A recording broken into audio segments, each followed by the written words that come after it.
I am the Tofu Golem. Please enjoy the video.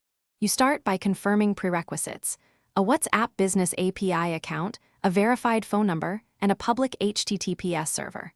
Once those are in place, register your webhook URL and store API keys securely. Next, create a lightweight test endpoint that echoes messages so you can validate incoming webhooks immediately. Make sure to configure TLS and open necessary ports. Finally, use a sandbox or test phone number first to avoid hitting production limits while you iterate quickly. Once your webhook is live, implement message parsing and routing so you can distinguish texts, media, and statuses. Then build intent detection and session state. Map user inputs to actions, add fallbacks, and persist context in a database.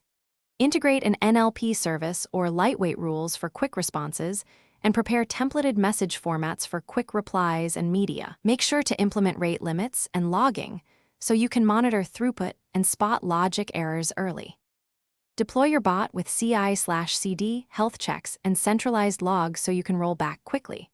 Once deployed, conduct end-to-end tests and a small pilot to validate templates, message templates approvals, and media handling. If messages don't arrive, check webhook signatures, HTTP responses, and API keys. If templates aren't sent, confirm approved templates with WhatsApp Business Tools. Finally, iterate on dialogues, monitor error rates, and add exponential backoff for retrievable API errors to keep interactions smooth. Thanks for watching. Consider subscribing if we helped you today.